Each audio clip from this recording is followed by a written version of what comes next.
बिहार झारखंड की खबरों के साथ एक बार फिर से हाजिर हूं मैं कंचन। शुरुआत करेंगे बुलेटिन की, लेकिन उससे पहले एक नजर सुर्खियों पर।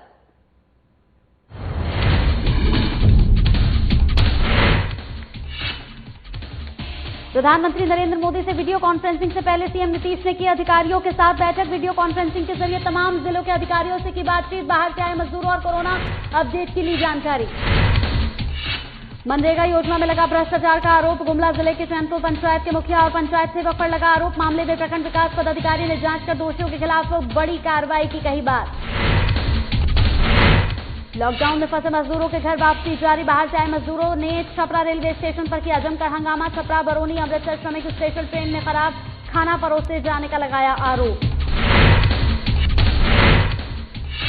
और गुमला पुलिस को मिली बड़ी सफलता। गोलीकांड मामले में पुलिस ने किया खुलासा। पुलिस ने छापेमारी कर मुख्य आरोपी को किया गिरफ्तार। आरोपी ने कबूला अपना जुर्म।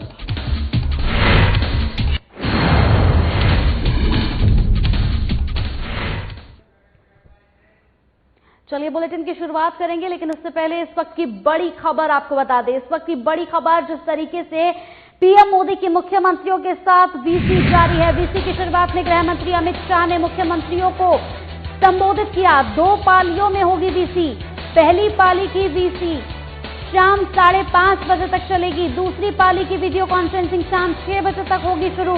सभी राज्यों के मुख्यमंत्रियों से जानकारी ली जाएगी, साथ ही उनसे राय भी ली जाएगी। इस वक्त की बड़ी खबर आपको बता रहे हैं, पीएम मोदी की मुख्यमंत्रियों के साथ वीडियो कॉन्फ्रेंसिंग जारी है। वीडियो कॉन्फ्रेंसिंग की शुरुआत में गृह मंत्री अमित शाह ने मुख्यमंत्रियों को संबोधित किया। इस पूरी खबर पर ज्यादा जानकारी के साथ हमारे बिहार झारखंड के संपादक कुंदन से तज्ञ जुड़ गए हैं। कुंदन, पीएम मोदी की मुख्यमंत्रियों के साथ वीडियो कॉन्फ्रेंसिंग जारी है, क्या कुछ निकल कर आ रहा है इस वीडियो कॉन्फ्रेंसिंग के माध्यम से?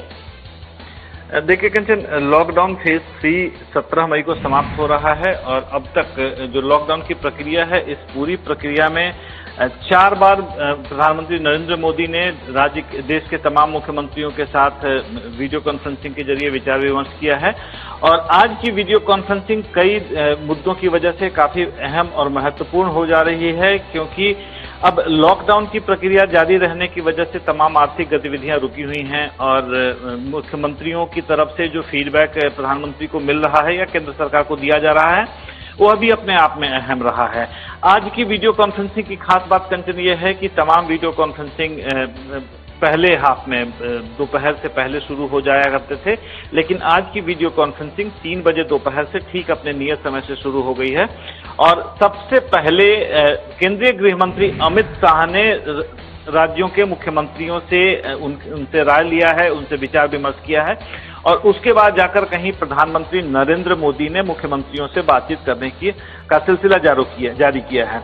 बैठक को लेकर मिली जानकारी के मुताबिक कंचन आपको बता दें कि शुरुआत आंध्र प्रदेश के सीएम से हुई है, उसके बाद अरुणाचल प्रदेश के मुख्यमंत्री और तीसरे नंबर पर पश्चिम बंगाल के मुख्यमंत्री ममता बनर्जी का नंबर आया था।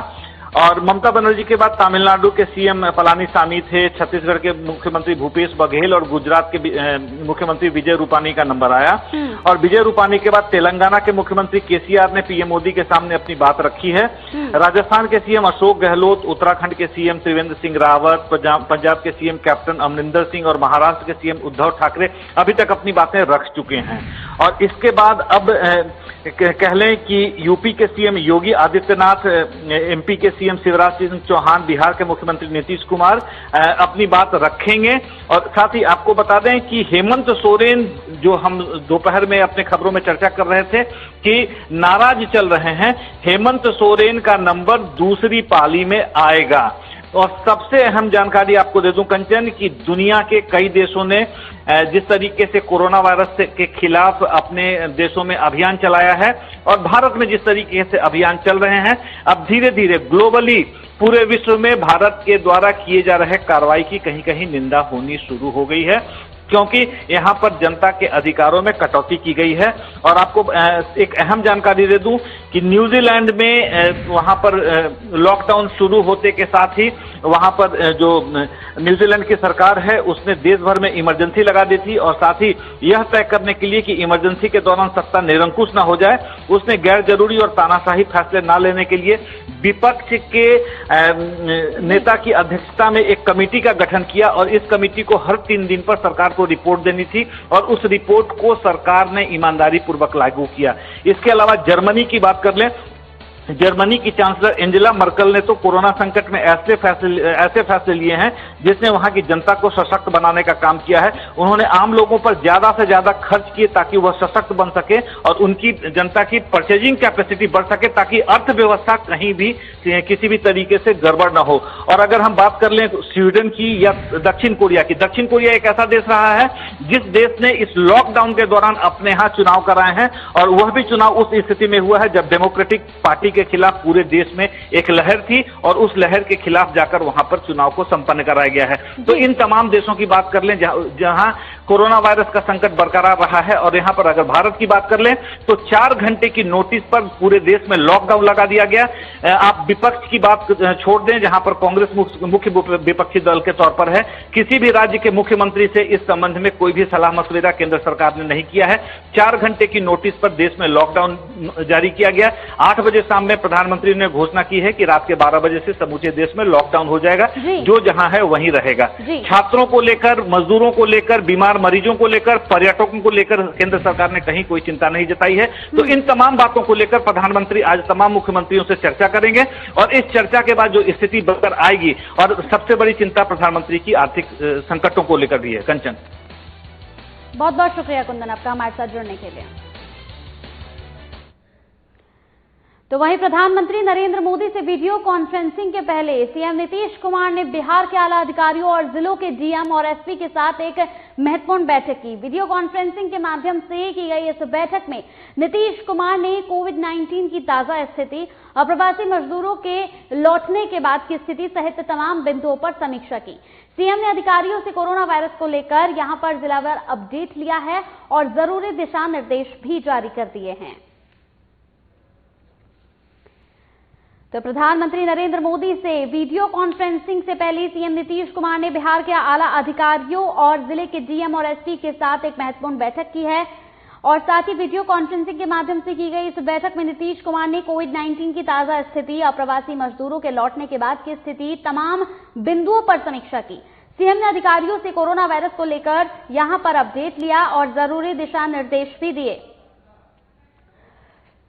इस पूरी खबर पर ज्यादा जानकारी के साथ वरिष्ठ संवाददाता अजय हमारे साथ जुड़ गए हैं। अजय, यहां पर मुख्यमंत्रियों से बातचीत हुई है प्रधानमंत्री की वीडियो कॉन्फ्रेंसिंग के जरिए सभी, और साथ ही इस बैठक से पहले ही नीतीश कुमार ने अपने सभी आला अधिकारियों के साथ बैठक की। क्या कुछ निकल कर आया उस बैठक में सामने? ये बैठक बेसिकली प्रधानमंत्री के साथ जो सीएम की बैठक होने वाली है उसकी एक तरह से कहें रिव्यू मीटिंग थी कि अभी तक जो लॉकडाउन 1, 2, 3 में बिहार की स्थिति कैसी है और कोरोना जैसी महासंकट से लड़ाई लड़ने में हम लोग किस तरह से मतलब अपने आप को इक्विप्ड कर पाए हैं या आने वाले समय में जो प्लानिंग होगी वो किस तरह की होगी। बेसिकली इस जो मीटिंग इन्होंने अपने अधिकारियों के साथ की, सभी जिलों के अधिकारियों के साथ, सचिवों के साथ, डिपार्टमेंट्स के, उसमें बेसिकली ये इस चीज पे जोर दिया गया कि जो 7 दिन के अंदर आप ऐसा अरेंजमेंट कर लीजिए कि बिहार के बाहर जो प्रवासी फंसे हुए हैं उनको लाने के लिए 7 दिनों के अंदर अरेंजमेंट करने को कहा गया। पहली सबसे इम्पोर्टेंट बात। दूसरी ये सबसे इम्पोर्टेंट बात है कि लोगों में अवेयरनेस ये जानना चाहिए कि कोरोना को लेकर के कोरोना कैसी संक्रामक बीमारी है और संभव हो तो जितने जगहों पे है सबको जो है मास्क और सोप जो है, साबुन जो है डिस्ट्रीब्यूट करने की बात कही है। और उससे भी बड़ी बात है कि स्किल सर्वे जो बिहार में चल रहा है उसको लेकर भी मुख्यमंत्री ने फीडबैक लिया है और कहा कि स्किल सर्वे कर करके लोगों को रोजगार देने की व्यवस्था की जाए। जितनी भी बिहार सरकार की योजनाएं हैं उसमें ज्यादा से ज्यादा लोगों को समावेशित करने की कोशिश की जाए। इसके लिए उन्होंने कहा है कि चूंकि निर्माण कार्य से संबंधित ज्यादातर योजनाएं हैं तो निर्माण कार्य से रिलेटेड जो चीजें हैं जैसे इट्टी बालू, ईंट बालू गिट्टी और जो निर्माण सामग्रियां हैं उनके अवेलेबिलिटी पे, मतलब उनकी उपलब्धता पे भी नजर रखी जाए ताकि अगर वो कम होगा तो निर्माण कार्य में रुकावट होगी और निर्माण कार्य में रुकावट होगी तो लोगों को रोजगार देना संभव नहीं हो पाएगा। इसके अलावा जो सबसे इम्पोर्टेंट बात उन्होंने आज जोड़ी है इस बात में कि क्वारंटाइन सेंटर्स पे जो सुविधाओं की बात कही जा रही है और संख्या बढ़ने वाली है, क्योंकि प्रवासी मजदूर बाहर से आ रहे हैं, तो उनकी संख्या को बढ़ाने की व्यवस्था की जाए कि अगर ज्यादा लोग आएंगे तो ज्यादा से ज्यादा लोगों को क्वारंटीन करने की जरूरत पड़ेगी। तो यूं कहें कि बेसिकली जो अभी तक वो मुद्दे गिनाते रहे, वो सारे मुद्दों पर एक फीडबैक लिया है और उसका एक एजेंडा तैयार किया है ताकि वो अपने प्रधानमंत्री के सामने भी अपनी बातों को इफेक्टिवली रख सकें। और अगर एक लाइन में इस बात को कहा जाए कि जिस तरह से प्रधानमंत्री सभी राज्यों के मुख्यमंत्री से फीडबैक ले रहे हैं, मुख्यमंत्री ने इस बैठक के पहले अपने राज्य के सभी जिलों के जो सक्षम पदाधिकारी हैं उनसे ये फीडबैक लिया है। कंचन, साथ ही यहाँ पर अजय एक और सवाल, जिस तरीके से लगातार कोरोना मरीजों की जो संख्या बढ़ती जा रही है बिहार में, इसे लेकर क्या कुछ चर्चा उस पर हुई है, क्योंकि एक चिंता का विषय है कहीं ना कहीं सरकार के लिए। देखिए, सरकार पहले से इस बात को लेकर के तैयार थी कि जब बाहर से लोग आएंगे तो जाहिर सी बात है संक्रमण की संख्या बढ़ेगी। इस बात को का अंदेशा जो है पहले पदाधिकारी लगा चुके थे और ये मीटिंग में भी यही बातें हुई और इसको रोकने की पहल पे बात की गई कि निश्चित रूप से जो आ रहे हैं उनको रोका तो नहीं जा सकता या उनको लौटाया तो नहीं जा सकता है, उनको रखना ही होगा।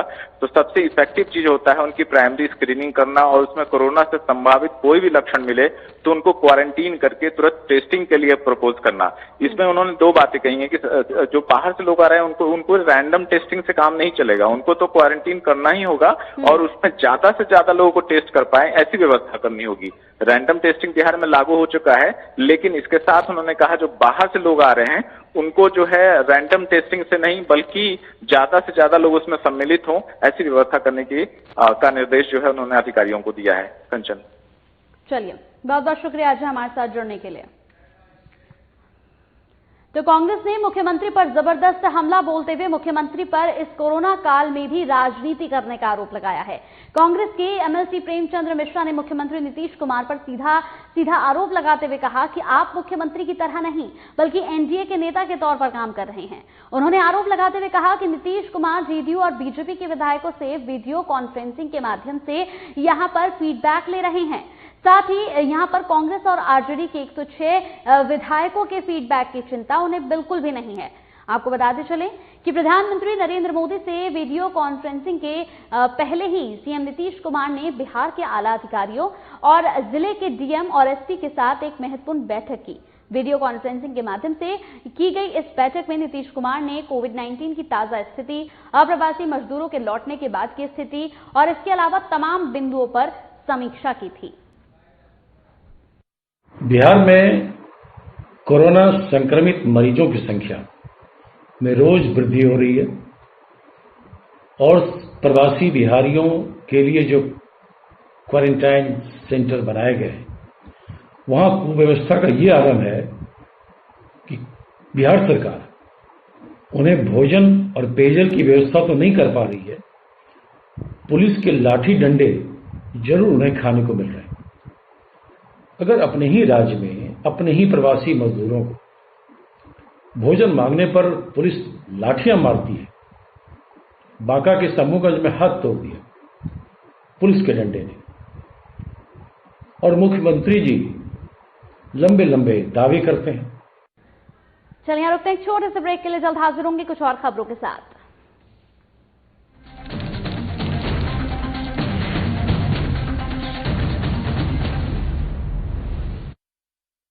रहने की ताकत दुनिया को हमने दिखाई है, अकेले घर पर रहकर कोरोना की करनी विदाई है। स्वस्थ रहेंगे, स्वस्थ रखेंगे, हर घंटे हम हाथ धोएंगे, ना भीड़ में जाएंगे, ना भीड़ हम बनाएंगे। झारखंड में कोरोना को नहीं फैलने देंगे, सजग रहेंगे, रहेंगे, अफवाहों को ना हम सुनेंगे। सरकार प्रशासन की हर बातों पर करेंगे अमल, कोरोना को हराकर लौटाएंगे हम चहल पहल। हर घंटे में 20 सेकंड तक साबुन से हाथ धोएं, जिनमें दिखे लक्षण उनसे 2 मीटर की दूरी बनाएं, लक्षण दिखने पर डॉक्टर से जांच करवाएं, नाक का मुंह पर हाथ न लगाएं। हर क्षेत्र से कोरोना को भगाएं, सजग रहें, स्वस्थ रहें। हेमंत सरकार हर पल आपके साथ। सूचना और जनसंपर्क विभाग झारखंड सरकार द्वारा जनहित में जारी।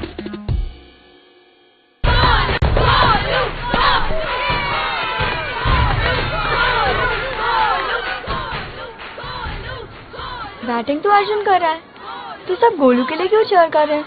वो तो घर पर बैठा है। अरे तुम्हें नहीं पता, वो इसलिए नहीं आया ताकि हमें इन्फेक्शन ना हो। नोवेल कोरोना वायरस बीमारी को फैलने से रोका जा सकता है। बुखार के साथ खांसी और छींक होने पर सार्वजनिक जगहों से दूर रहकर इसे फैलने से रोक सकते हैं। अपनी सुरक्षा के लिए हमारी मदद करें। अगर आपको खांसी, बुखार या सांस लेने में तकलीफ हो तो तुरंत नजदीकी स्वास्थ्य केंद्र जाएं या हेल्पलाइन नंबर 911123978046 पर संपर्क करें। प्रिय झारखंड वासियों, जोहार। आपको मालूम है हमारे राज्य में लॉकडाउन है और पूरे देश में भी लॉकडाउन है। आज पूरा देश और राज्य एक विकराल संक्रमण से गुजर रहा है। कोरोना वायरस की एक बीमारी फैल रही है, महामारी फैल रही है, और इससे बचाव के लिए हमने राज्य के अंदर में भी लॉकडाउन का आदेश दिया है। आज लॉकडाउन का मतलब है जो जहां है वहीं रहें, कम से कम लोगों के संपर्क में आए। बाकी जितनी भी जरूरत की चीजें हैं, जो घरेलू उपयोग के सामान हैं, वस्तुएं हैं, वो आप तक कैसे पहुंचे, ये इनकी सुनिश्चित सरकार कर रही है और वो आप तक पहुंचेगी। धन्यवाद।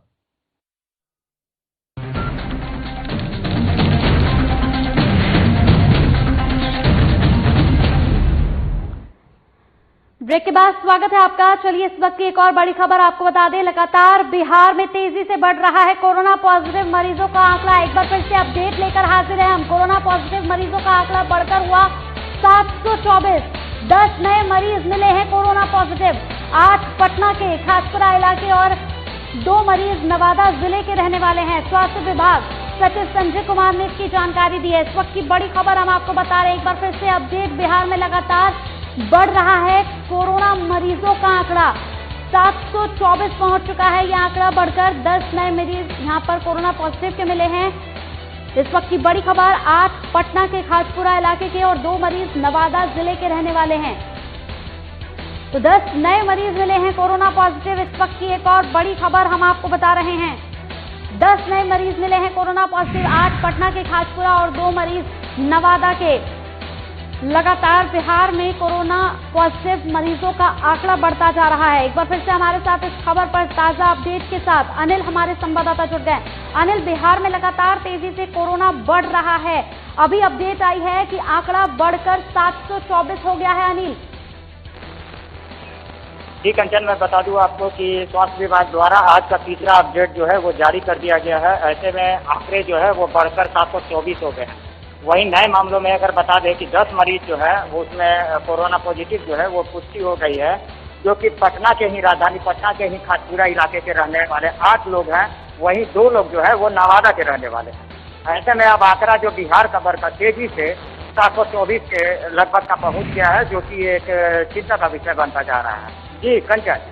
साथ ही अनिल, यहाँ पर जिस तरीके से लगातार बिहार में यह आंकड़ा बढ़ता जा रहा है, प्रशासन की सरदर्दी, हालांकि आज इसे लेकर बातचीत भी हुई है, लेकिन कहीं ना कहीं जो बाहर से प्रवासी वहां पर पहुंच रहे हैं, उनकी वजह से लगातार यह आंकड़ा बढ़ता ही जा रहा है।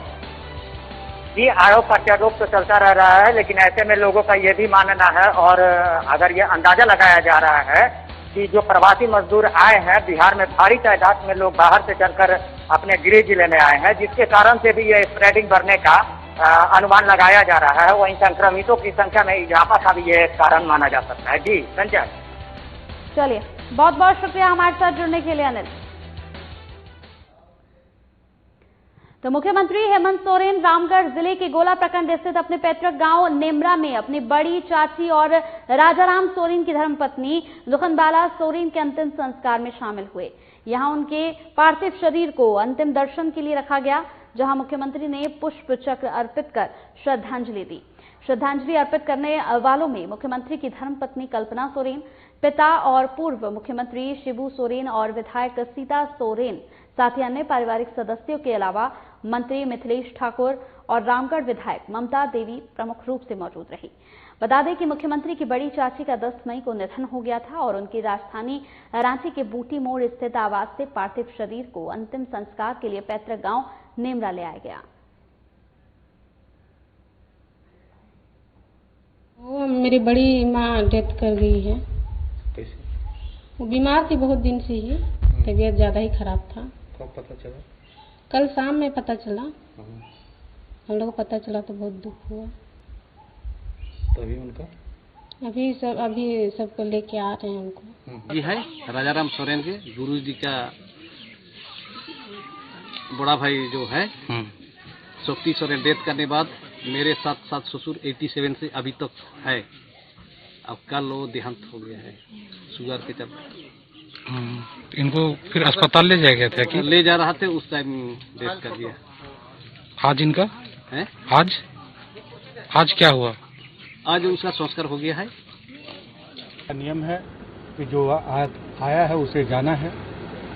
आज उनका अंतिम संस्कार था। हम सभी लोग अंतिम संस्कार में आज शरीक हुए। हमें सोशल डिस्टेंसिंग भी माननी थी, इसलिए हम बहुत ही सतर्कता के साथ हमने दाह संस्कार का कार्यक्रम, माननीय मुख्यमंत्री जी ने भी निर्देश दिया था लोगों को कम से कम संख्या में लोग आएं, और हम यही कामना करते हैं कि पूरे परिवार को इस दुख की घड़ी में ईश्वर शक्ति दे। देखिए, आज यहाँ हमारे बड़े बाबा, हमारे बड़े पिताजी का और हमारी बड़ी माँ का आज देहांत हुआ है, तो उसी में सभी परिवार यहाँ एकत्रित हुए। आज उनको लेकर के जो पारंपरिक सामाजिक ये है उसको निभाते हुए आज हम लोग गांव में एकत्रित हुए हैं। ईश्वर से प्रार्थना करते हैं कि उनकी आत्मा को शांति मिले। तो लॉकडाउन के बीच 12 मई से कुछ ट्रेनों का परिचालन शुरू हो रहा है, जिसमें बिहार के लिए 5 ट्रेनें चलाई जाएंगी। 12 मई से 15 शहरों के लिए ट्रेनों का परिचालन शुरू करने जा रहा है। बता दें कि यहां पर अप और डाउन मिलाकर 30 जोड़ी स्पेशल रेलगाड़ियां हर रोज चलाई जाएंगी। इसके लिए 11 मई की शाम 4 बजे से टिकटों की ऑनलाइन बुकिंग शुरू हो जाएगी। वहीं इसको लेकर पटना जंक्शन पर 12 मई को दिल्ली से चलकर पटना आने वाले यात्रियों को लेकर तैयारियां जोरों पर हैं। यात्रियों को ट्रेन से यहां पर कतारबद्ध होकर रेलवे द्वार बनाए सर्कल्स में रहने के आदेश दिए गए हैं। सभी की स्क्रीनिंग भी की जाएगी, जिसके लिए पूरी व्यवस्था चरम पर है। सोशल डिस्टेंस के पालन करने के लिए इसमें होते हुए आदमी बाहर निकलेगा। कितने घेरे बनाए गए हैं? अभी तो 100 बनाया गया है। क्या कुछ आप लोगों को आदेश निर्गत हुआ है किस रेलवे की तरफ से? नहीं, हम लोगों को सिर्फ हुआ है कि सोशल डिस्टेंस का पालन करने के लिए गोला बनाया गया, वही बनाया जा रहा है। कल से जो ट्रेन चलने वाली है उसको लेकर है क्या? हाँ, उसको। कितनी ट्रेनें पहुंचेंगी यहाँ? यहाँ सिर्फ एक चलेगी। कौन सी ट्रेन है? पटना राजधानी। तो वहीं पूरी स्थिति का स्टेशन परिसर से जायजा लिया हमारे पटना संवाददाता अनिल कुमार ने। विश्व वैश्विक महामारी कोरोना वायरस से जूझ रहा है। ऐसे में जिंदगी को रफ्तार देने के लिए रेलवे द्वारा अब सभी को घर वापसी के लिए अब तमाम जितने भी राज्य के अन्य जगहों पर लोग रह रहे हैं उनके लिए रेलवे की सुविधा दी जा रही है। वहीं कई ट्रेनें जो है वो खोली जा रही है रेलवे की तरफ से। ऐसे में अगर बात की जाए तो लगभग 30 स्पेशल ट्रेनें जो हैं पूरे राज्य से चलाई जा रही है, जो कि कई प्रवासियों को, मजदूरों को, छात्रों को और वहां पे फंसे हुए लोगों को लेकर उनके घर वापसी कराएगी। ऐसे में पटना में भी एक स्पेशल ट्रेन चलाई जा रही है जो कि राजधानी एक्सप्रेस है, जो 13 मई को ये पटना, राजधानी पटना के पटना जंक्शन पर पहुंचेगी। लगभग इसमें जितने भी पटना आने वाले लोग हैं इनमें 700 का लगभग का आंकड़ा होगा जो कि लोग इसमें सवार होंगे। और पटना उतरने वाले की अगर तादाद की बात की जाए तो लगभग 200 से 300 लोग जो हैं वो राजधानी पटना हैं। तो प्रवासी मजदूरों का अपने राज्य लौटने का सिलसिला लगातार जारी है। सरकार द्वारा इन्हें कई ट्रेनों के माध्यम से अपने राज्य वापस लाया जा रहा है। वहीं इन प्रवासियों के लिए सरकार ट्रेन में खाने पीने की व्यवस्था उपलब्ध करा रही है। पर छपरा के यहां पर कामगारों द्वारा हंगामा करने का एक मामला सामने आया। कामगारों ने छपरा, बरौनी, अमृतसर श्रमिक स्पेशल ट्रेन में खराब खाना परोसने का आरोप लगाया है और इसका विरोध करते हुए खाना स्टेशन पर फेंक दिया, जिससे अफरा तफरी मच गई। वहीं मामले को गंभीरता से लेते हुए स्टेशन निदेशक संजय शर्मा ने जांच का आदेश दे दिया है। अभी गाड़ी 04666 आई, थोड़ी लेट हो गई और रेलवे की तरफ से जो है इन लोगों को IRCTC के द्वारा जो है वेज बिरयानी और 1 बोतल पानी का व्यवस्था किया गया था। तो उसी के अनुपालन में खाना दिया जा रहा था, खाना दिया भी गया। तो उसमें से किसी आदमी ने, बाहरी आदमी ने कह दिया कि खाना खराब है, तो लोगों ने फेंकना शुरू कर दिया। जबकि यहाँ हमारे SS थे मौजूद, हमारा DCI था और जो है कमर्शियल के कम से कम 20 स्टाफ थे, जिसमें से 3-4 आदमी ने खाना खा करके उसको खाना खाया सबके सामने में, उसमें कोई कमी नहीं पाई गई। तो ट्रेनों में यहां पर खराब खाना मिलने से मजदूरों में नाराजगी देखी गई। तस्वीरें आप देख सकते हैं, यहां पर खराब खाना मिलने की वजह से सभी मजदूरों ने खाना बाहर फेंकना शुरू कर दिया, जिसके बाद अफरा तफरी का माहौल हो गया। साथ ही यहां पर अभी आपने सुना, साफ तौर पर कहना है कि खराब खाना नहीं था, बल्कि बाहर ही कुछ लोग थे जिन्होंने खराब खाना खाकर फेंकना शुरू कर दिया था और उसी को देखकर तमाम मजदूरों ने अपना खाना बाहर फेंक दिया। सवाल यह है कि खराब खाना होने की वजह से यहां मजदूरों ने अपना खाना बाहर फेंक दिया और खाना बाहर फेंकने के बाद यहां जमकर हंगामा काटा। उनका कहना था कि खराब खाना हम नहीं खाएंगे। इसी के साथ इस बुलेटिन में मेरे साथ इतना ही। नमस्कार।